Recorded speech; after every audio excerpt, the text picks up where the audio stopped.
खतरे से कूद पड़ा। सवाल यह है कि महामारी और बेरोजगारी के आलम में लोग करें तो करें क्या। महापंचायत में आज इसी पर करेंगे चर्चा। हमारे साथ जुड़े हैं हमारे editor in chief Amitabh Agnihotri ji, बहुत बहुत स्वागत है आपका। तो युवाओं में बेरोजगारी लगातार बढ़ती जा रही है। कहा यह जा रहा है कि पिछले 45 सालों में बेरोजगारी की दर सबसे ज्यादा हो चुकी है। अब सरकार के कानों पर क्यों नहीं रेंग रही? क्यों जो बंद पड़ी भर्तियां हैं उनको खोला नहीं जा रहा? नई नौकरियां क्यों नहीं आ रही? इस पर ही बहस होगी। हमारे साथ इस वक्त अशोक पांडे, प्रवक्ता भारतीय जनता पार्टी के, वो भी जुड़ गए हैं। बहुत स्वागत है सर आपका। उदयवीर सिंह, प्रवक्ता समाजवादी पार्टी, के उपाध्याय राजनीतिक विश्लेषक हैं। इसके अलावा अब्दुल्ला नसीर, प्रवक्ता कांग्रेस, अमित अभ्यर्थी है यूपी SSS के, और धीरेन्द्र यादव, अध्यक्ष बीपीएन संघ के। आप सभी का बहुत बहुत स्वागत है और सीधे चर्चा की शुरुआत करते हैं हमारे editor in chief Amitabh Agnihotri से।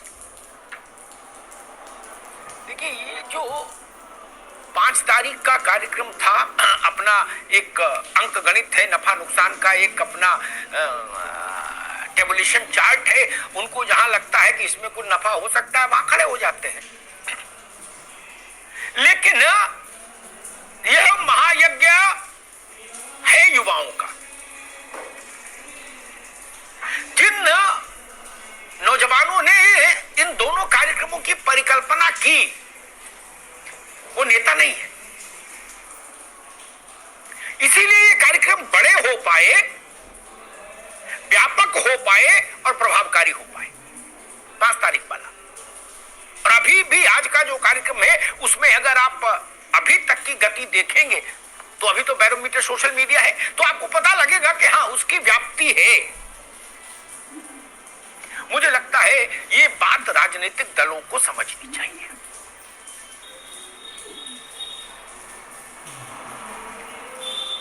मैं तुलना नहीं करता,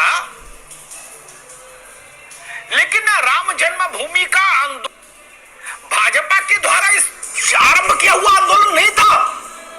भाजपा 5-5, 7-7, 8-8, 9-9, 10-10 साल से उत्तर प्रदेश में भर्ती लटकी है। 10-10 साल की भर्तियां लटकी हुई। मेरे ख्याल से हजारों करोड़ रुपया तो बैंक ड्राफ्ट भर्ती में जो बच्चे लगाते हैं उनके जरिए सरकार के पास जमा हो गया होगा।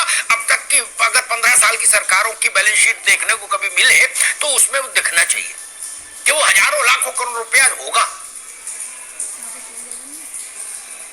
मैंने लगातार इस बात को कहा कि बेरोजगारों से जो पैसा आप लेते हो अलग अलग डिपार्टमेंट में भर्ती के नाम पर, उस पर एक श्वेत पत्र जारी करो। ना मेरी बात पूर्व की सरकारों ने मानी, ना इसने मानी। बोल भाई अमिताभ जी, ऐसा बवाल का आप मांग करते तो आप बताइए क्यों? ये पैसा तो जनता का है ना। इसके लिए गरीब ने खेत गिरवी रखा है, इसके लिए किसी ने गाय बेची है, किसी ने बैल बेचा है, तभी ड्राफ्ट बना के भेजा है। नौकरी मिली नहीं, मुकदमा अलग लड़ रहा आदमी, कुछ हिसाबी किताब नहीं। इसलिए ये परिस्थिति बनी है आज। और अपार्ट फ्रॉम पॉलिटिकल हाय हल्ला, क्या ये बात सच नहीं है कि किसी भी देश के लिए ये दुर्भाग्यपूर्ण क्षण होता है? संदर्भ में अगर बहस को सीमित रखें, क्योंकि अन्यथा तो हरि अनंत हरि कथा अनंता हो जाएगा। मेरी चिढ़, मेरी खिन्नता, मेरी पीड़ा, मेरा आक्रोश इसलिए ज्यादा है, एक दशक से भर्ती लटक रही है। ऐसा तमाशा हिंदुस्तान के किसी प्रदेश में नहीं, किसी प्रदेश में नहीं। 2007 और 8 की भर्ती सड़कों पे मारी मारी फिर रही है, फार्म पे फार्म भरे जा रहे हैं बच्चे। क्या होगा? और रही बची कसर कोरोना ने पूरी कर दी। बाप की जो दुकान चलती थी वो भी गई, लड़के की नौकरी नहीं, कहां जाएगा? आज थाली बजा सुन ले, कांग्रेस वाले हमारे नसीर साहब भी सुन ले और अशोक जी भी सुन ले। अगर इनके हाथ को काम नहीं दिया गया, भारत का राजनीतिक नेतृत्व तो सुन ले उत्तर प्रदेश का, तो यकीन मानिए इनके हाथ गर्दन तक पहुंच जाएंगे। बुभिक्षितम किम न करोति पापम। के उपाध्याय